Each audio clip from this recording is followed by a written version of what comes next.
Baik, Assalamualaikum warahmatullahi wabarakatuh. Di video kali ini kita akan membahas terkait dengan ukuran penyebaran dari data. Setelah di beberapa pertemuan sebelumnya kita sudah belajar terkait ukuran letak, di mana ada eh, median, kuartil, persentil, dan lain-lain. Kemudian di pertemuan sebelumnya lagi ada ukuran pemusatan data, yaitu ada min, kemudian ada median, dan lain-lain. Nah, di pertemuan kali ini kita akan bahas terkait dengan ukuran dari penyebaran data.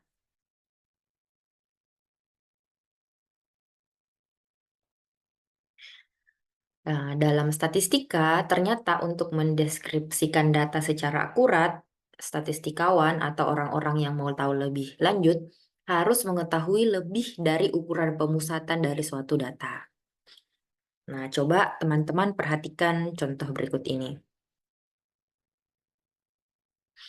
Nah, diketahui bahwa nilai hasil pretest 5 anak dari kelas A dan kelas B sebagai berikut. Kita diminta untuk menentukan min dari masing-masing kelas.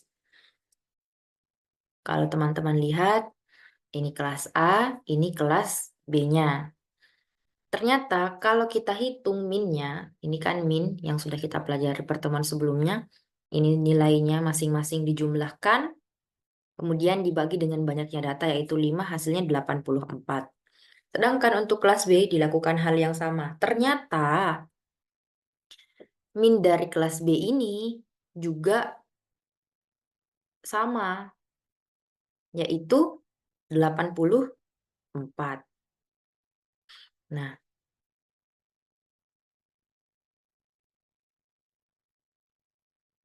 ternyata 84 atau ukuran pemusatan data ini tidak dapat mendeskripsikan data hmm, secara lebih detail gitu ya. Kalau kita lihat ternyata kedua kelas memiliki kualitas hasil pretest yang sama, meskipun data yang didapatkan berbeda-beda. Nah, kalau kita lihat berarti kita perlu mengkaji lebih dalam terkait dengan sebaran atau variasi data. Perlu dilakukan 3 pengukuran yang umum, yaitu range, variansi, dan standar deviasi. Kenapa disebut kayak gitu? Kalau teman-teman lihat ya. Nah, di kelas A ini ada yang mendapatkan nilai 79, yang paling rendah. Sedangkan yang paling tinggi 90. Sedangkan di kelas B, yang paling rendah justru hanya dapat 80, selisih 1 poin, dan ada satu juga yang 90. Kenapa? Jadi ternyata ukuran pemusatan ini tidak dapat menggambarkan data secara detail. Jadi diperlukan yang namanya ukuran penyebaran. Nah, di dalam ukuran penyebaran ini seperti yang dijelaskan sebelumnya, kita akan mengetahui seberapa jauh pengamatan-pengamatan tersebut menyebar dari min atau rata-rata. Jadi kalau di pertemuan sebelumnya saya sudah sempat menyinggung terkait dengan ukuran atau bentuk suatu distribusi. Nah, ini kita coba lihat lagi. Ukuran penyebaran sendiri ada beberapa. Ada yang pertama disebut range atau rentang, kemudian ada rentang interkuartil atau simpangan rataan, kemudian ada variansi populasi dan variansi sampel. Yang terakhir ada simpangan populasi atau simpangan sampel. Kita coba dulu lihat yang disebut sebagai rentangan. Rentangan merupakan suatu himpunan data. Rentangan suatu himpunan data maksudnya adalah beda antara nilai data terbesar dan terkecil dari suatu himpunan tersebut. Yang rumusnya range nilai maksimum dikurang nilai minimum. Untuk data tunggal, ini kita punya nilai IQ suatu keluarga dengan nilai sebagai berikut. Ya, rentangnya kita tinggal mengurangkan nilai maksimum dikurang dengan nilai minimum. Diperoleh 19 yang merupakan rentangannya. Selanjutnya, kalau data kelompok, Tentukan rentangan data umur anak anggota Karang Taruna pada tahun 2022 berikut. Karena data kelompok bentuknya tabel distribusi frekuensi, maka yang digunakan adalah midpoint-nya, midpoint dari kelas yang sudah dibentuk. Jadi kelasnya dari 13 sampai 15, sehingga midpoint-nya adalah 14. Begitu seterusnya sampai untuk kelas 22 sampai 24, midpoint-nya adalah 23. Sehingga diperoleh rentangannya yaitu 23 dikurang dengan 14 yaitu 9.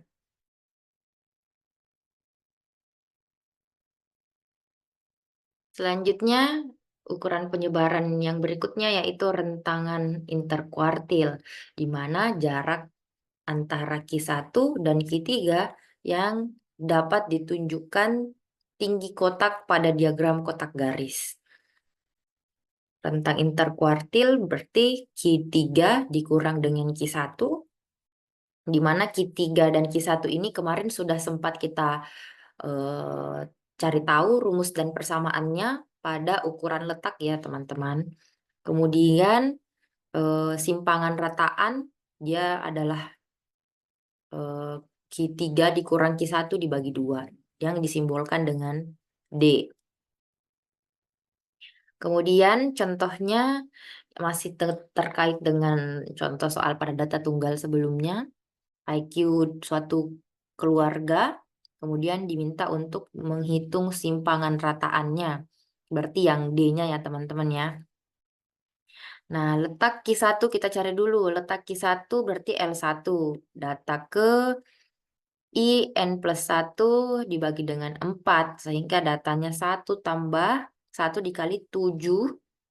Ada 7 data. Ditambah 1 dibagi 4 ternyata adalah data kedua.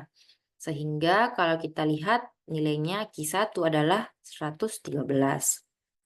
Kemudian letak dari Q3 disebut sebagai L3. Datanya berarti di sini 3, kemudian 7 tambah 1 ternyata data ke-6, sehingga Q3-nya bernilai 127. Sehingga diperoleh simpangan kuartilnya yaitu sama dengan 7. Nah, kalau kita lihat median dari data yang ini, median atau nilai tengahnya adalah 118. Maka simpangan rataannya adalah plus minus 7 dari mediannya. Jadi 118 di sini plus 7 berarti berapa? 125. Kemudian ke kiri dikurangi 7 dia 111.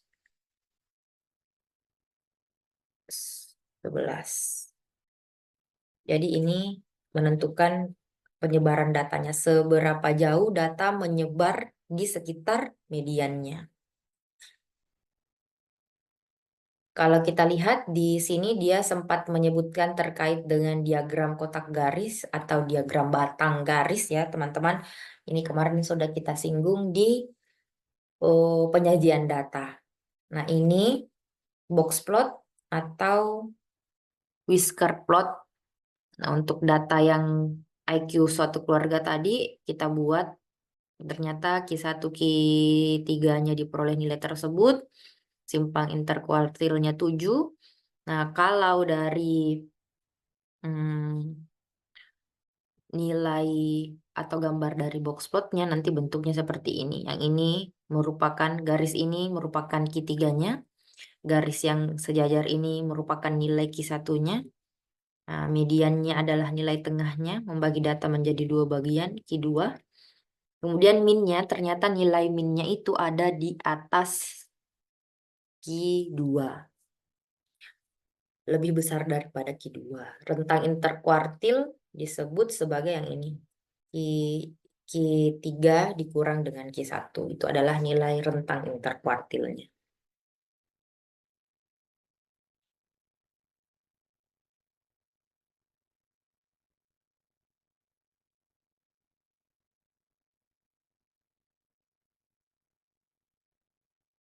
Baik, selanjutnya yaitu coba kita lihat variansi dan simpangan baku. Nah, ini adalah persamaan untuk variansi dan simpangan baku, baik untuk data tunggal maupun data kelompok. Nah, ini kalau dia datanya berupa populasi, nanti berarti dia sigma kuadrat, oh sorry, sigma kuadrat, jumlahan dari X dikurang mu dikuadratkan per N besar, kemudian simpangan bakunya adalah akar dari nilai yang ini. Jadi ini adalah akarnya yang ini. Begitupun yang lainnya. Jadi tinggal melihat apanya ya. Kalau sampel data tunggal, kalau dia sampel berarti di bawahnya ini N kurang 1. Kalau dia sampel atau data sampel kemudian mau cara pendek, nah teman-teman bisa pakai yang ini. Ini juga nanti akan menghasilkan nilai yang sama. Itu untuk data yang tunggal. Kalau data kelompok dia cuma pakai yang ini. S. Dia pakai yang ini. Nah, coba kita lihat penjelasannya. Varians merupakan rata-rata kuadrat jarak dari masing-masing nilai dari min. Simpangan baku atau standar deviasi merupakan akar kuadrat dari variansi. Jadi kalau sudah dapat nilai variansinya, teman-teman bisa langsung mengakarkan nilai tersebut, itu akan mendapatkan nilai dari simpangan baku.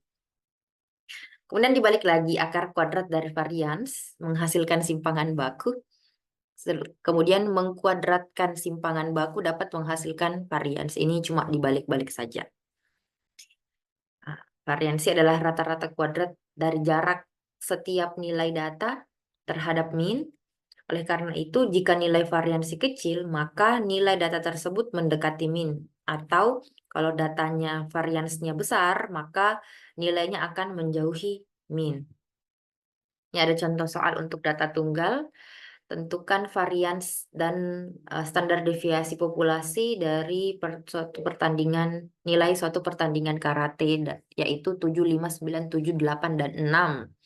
Langkah 1, tentukan minnya dulu. Minnya dijumlahkan, kemudian dibagi dengan 6, hasilnya 7. Kemudian kita operasikan untuk mencari nilai dari variansinya. Ini rumus yang tadi nanti teman-teman lihat. Sigma kuadrat sama dengan jumlahan dari X dikurang mu-nya dikuadratkan dibagi dengan N. Berarti ini semuanya dari 1 sampai 6 ini semuanya teman-teman kurangi dengan 7. Jadi masing-masing dari ini dulu. 7 dikurang 7 dikuadratkan, ditambah 5 dikurang 7 dikuadratkan, 9 dikurang 7 dikuadratkan, dan seterusnya diperoleh nilai variansinya adalah 10/6 atau disederhanakan menjadi 5/3. Kemudian variansinya diakarkan yang ini, diakarkan nilai ini, diperoleh nilai 1,29. Kalau saya terlalu cepat, mungkin videonya bisa dilambatkan atau teman-teman bisa pause gitu ya. Nah, katanya semakin besar varians atau standar deviasi, maka semakin bervariasi data tersebut dan semakin menjauh dari min. Ini adalah contoh hasil dari Minitab. Misal dia punya data karate seperti itu, kemudian dia histogramkan. Jadi nanti kalau di Minitab dia langsung keluar nilai seperti ini, min, median, range, IKR, standar deviasi, variansi, kovariansi, dan semuanya. Ini box plotnya. Nah, kalau teman-teman mau lihat, kita coba buka Minitab. Kita coba lihat ya. Nilainya itu 7598786. 7598786. Coba 7598786. Ingat ya, 7598786. Nah, seperti ini. Kemudian kita lihat statistik, kemudian basic statistik kalau tidak salah. Kemudian kita buat display deskriptif statistik untuk variabel C1. Kemudian oke. Nah, nanti dia akan muncul nilainya seperti ini. Ini yang min, standar deviasi, min, median, Q1 dan Q3. Kemudian basic statistik. Em, Kalau mau buat histogram, berarti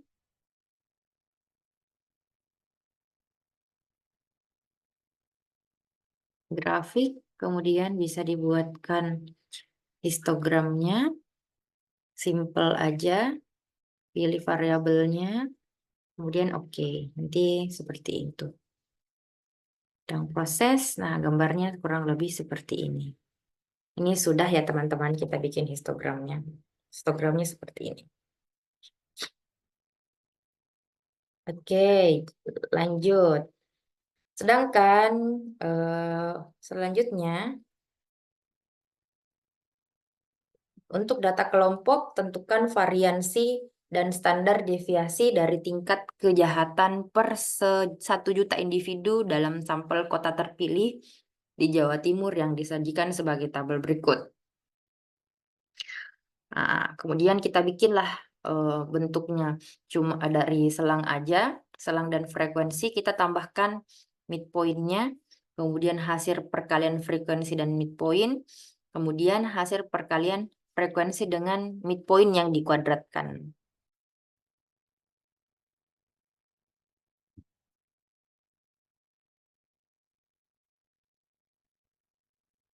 Kemudian setelah itu kita hitunglah dengan menggunakan rumus data kelompok. Rumus data kelompok berarti kita pakai N-nya berapa? N-nya ada 25. Kemudian jumlahan dari frekuensi dikali XM kuadrat berarti ini XM-nya yang dikuadratkan ya. Ini kayak gini bentuknya. Nah, jumlahannya itu yang ini dikurang FM dikali XM yang dikuadratkan. Berarti ini, yang ini, jumlahannya adalah ini, tapi ini dikuadratkan. Dibagi dengan N, dikali N dikurang 1. Diperoleh variansi untuk data kelompok adalah 134,3. Jika kita akarkan, maka diperoleh standar deviasinya adalah 11,6.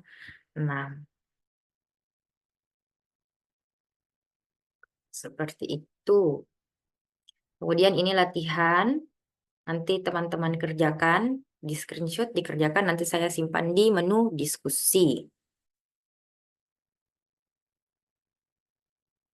Saya lanjut, ini langsung ke koefisiensi variansi, standar deviasi dibagi dengan min dari data dinotasikan dengan CVAR. Untuk sampel CVAR-nya itu seperti ini rumusnya, untuk populasi sama. Yang membedakan hanya ini pakai S, ini pakai sigma, tapi itu sama-sama standar deviasi. Ini X bar, ini mu yang merupakan nilai apa? Min ya teman-teman. Ini contohnya the mean of the number of sales of car over a 3-month period is 87.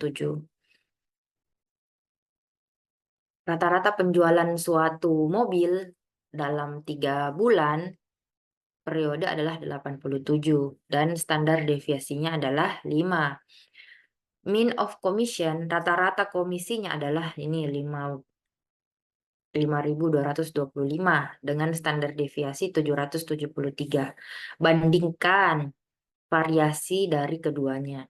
Jadi yang kita lihat adalah variasi antara penjualan dengan komisinya ya. Compare-nya itu maksudnya penjualan dan komisinya. Kalau kita lihat penjualannya dia bilang standar deviasinya 5. Kemudian rata-rata penjualannya itu 87 sehingga dia 57%. Kemudian untuk yang komisinya, komisi standar deviasi dari komisinya itu adalah 773. rata-rata komisinya adalah 5.225, sehingga CFAR-nya adalah 14,8%. Karena koefisien variansi dari komisi lebih besar, maka komisi lebih more variable, lebih bervariasi daripada daripada banyaknya penjualan itu sendiri. Kemudian untuk yang menggunakan RStudio, kita bisa coba dengan cara seperti ini. Misal kita punya data, kita jalankan dulu library-nya, kemudian kita import data. Jadi import data itu tidak mesti seperti ini. Misal saya mau file, kemudian saya import data, di sini file, kemudian import dataset, kemudian from Excel. Kita bisa telusuri data kalian itu ada di sebelah mana. Kebetulan saya mau pakai data mata kuliah analisis deret waktu.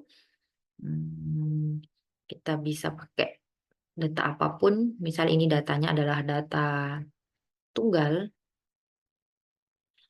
Data curah hujan di Prancis, misal seperti ini. Kebetulan datanya seperti ini. Nah, ini bisa kita copy data curah hujan. Ini kita tulis aja sebagai data. Data. Oke, kita copy aja ya teman-teman. Ini di copy.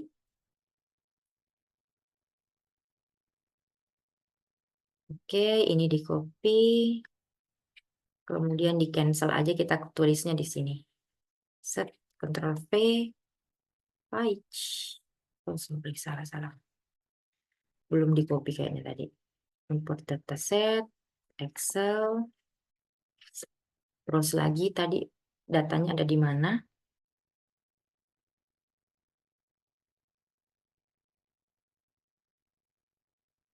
Oke, di sini, di sini. Nah, ini kita copy, diklik gambar copy ini, kemudian cancel, kemudian bisa kita taruh di sini. Set, read Excel, ini tidak perlu soalnya sudah ada di atas. Kemudian saya mau ganti namanya di sini adalah data.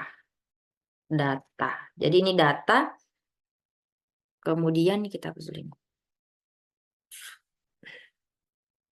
Kemudian view data untuk melihat datanya. Jadi ini buat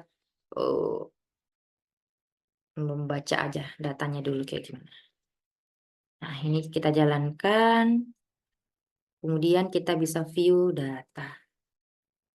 Bentuknya seperti ini. Begitu ya, seperti ini. Data. Bentuknya seperti ini. Ada tahun, bulan, dan curah hujan setiap bulannya. Nah, kemudian kita mau lihat head dari data. Bentuknya seperti ini, double, jenis datanya. Kemudian STR, dia tahun. Jadi lihatnya di sebelah sini ya teman-teman ya. Kemudian kita tinggal ketik summary dari data. Dia langsung muncul seperti ini. Dia langsung muncul nilai min, max, yang ini curah hujannya, min, median, modus, min median aja sih. Min, median, kuartil pertama, kuartil ketiga nilai maksimum. Kalau misal kita mau cari variansinya, coba kita cari ya. Tadi kan kita pakai yang ini. Yang di bawahnya kita abaikan saja. Varian. Var itu adalah variansi. Kemudian datanya apa? Kita ketik data. Var data. Kemudian kita pilih yang curah hujan aja. Jadi yang apa? Simbol dolar ini menyatakan kita mau variansi dari curah hujannya saja. Oh, ternyata variansinya adalah ini.